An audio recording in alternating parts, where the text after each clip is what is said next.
मित्रों, भगवान सूर्य उदय होते ही अपनी किरणों से संसार का अंधकार दूर कर देते हैं। अतः उनसे बढ़कर दूसरा कोई देवता नहीं है। वे आदि अंत से रहित सनातन पुरुष एवं अविनाशी है तथा अपनी किरणों से प्रचंड रूप धारण कर तीनों लोकों को ताप देते हैं। संपूर्ण देवता इन्हीं के स्वरूप है।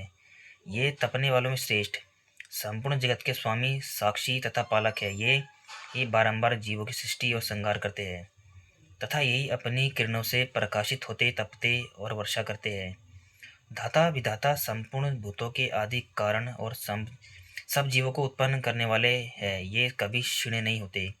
इनका मंडल सदा अक्षय बना रहता है। ये पितरों के भी पिता और देवताओं के भी देवता है। इनका स्थान ध्रुव माना गया है, जहाँ से फिर नीचे नहीं गिरना पड़ता। सृष्टि के समय संपूर्ण जगत सूर्य से ही उत्पन्न होता है और प्रलय के समय अत्यंत तेजस्वी भगवान भास्कर में ही उसका लय होता है। असंख्य योगीजन अपने कलेवर का परित्याग करके वायु स्वरूप हो तेजो राशि भगवान सूर्य में ही प्रवेश करते हैं। राजा जनक आदि गृहस्थ योगी, वाल्खिल्य आदि ब्रह्मवादी, महर्षि व्यास आदि वानप्रस्थ ऋषि तथा कितने ही सन्यासी योग का आश्रय ले सूर्य मंडल में प्रवेश कर चुके हैं। व्यासपुत्र श्रीमान श्री सुखदेव जी भी योग धर्म का प्राप्त करने के अनंतर सूर्य की किरणों में पहुंचकर ही मोक्ष पद में स्थित हुए। इसलिए आप सब लोग सदा भगवान सूर्य की आराधना करें, क्योंकि वे संपूर्ण जगत के माता पिता और गुरु हैं। अव्यक्त परमात्मा समस्त प्रजापति और नाना प्रकार की प्रजाओं की सृष्टि करके अपने को 12 रूपों में विभक्त करके आदित्य रूप से प्रकट होते हैं। इंद्र, दाता, पर्जन्य, त्वष्टा, पूषा, आर्यमा, भग, विवस्मान, विष्णु, अंशुमान, वरुण और मित्र, इन 12 मूर्तियों द्वारा परमात्मा सूर्य ने संपूर्ण जगत को व्याप्त कर रखा है। भगवान आदित्य की जो प्रथम मूर्ति है उसका नाम इंद्र है। वह देवराज के पद पर प्रतिष्ठित है। वह देव शत्रु का नाश करने वाली मूर्ति है।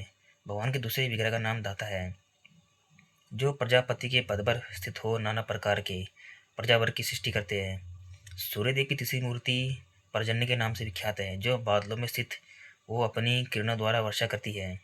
उनके चतुर विग्रह को त्वष्टा कहते हैं। त्वष्टा संपूर्ण वनस्पति और औषधियों में स्थित रहते हैं। उनकी पांचवी मूर्ति पूषा के नाम से प्रसिद्ध है, जो अन्न में स्थित हो सर्वदा प्रजाओं की पुष्टि करती है। सूर्य की जो छठी मूर्ति है उसका नाम अर्यमा बताया गया है। वह वायु के सारे संपूर्ण देवताओं में स्थित रहती है। भानु का सातवां विग्रह भग के नाम से विख्यात है। वह ऐश्वर्य तथा देहधारियों के शरीरों में स्थित होता है। सूर्यदेव की आठवीं मूर्ति विवस्वान कहलाती है। वह अग्नि में स्थित हो जीवों के खाए हुए अन्न को पचाती है। उनकी नवी मूर्ति विष्णु के नाम से विख्यात है, जो सदा देव शत्रु का नाश करने के लिए अवतार लेती है। सूर्य की 10वीं मूर्ति का नाम अंशुमान है, जो वायु में प्रतिष्ठित होकर समस्त प्रजा को आनंद प्रदान करती है। सूर्य का 11वां रूप वरुण के नाम से प्रसिद्ध है, जो सदा जल में स्थित होकर प्रजा का पोषण करता है। भानु के 12वें विग्रह का नाम मित्र है, जिसने संपूर्ण लोकों को हित करने के लिए चंद्र नदी के तट पर स्थित होकर तपस्या की। परमात्मा सूर्यदेव ने इन 12 मूर्तियों द्वारा संपूर्ण जगत को व्याप्त कर रखा है। इसलिए भक्त पुरुषों उचित है कि वे भगवान सूर्य में मन लगाकर पूर्वोक्त 12 मूर्तियों में उनका ध्यान और नमस्कार करें।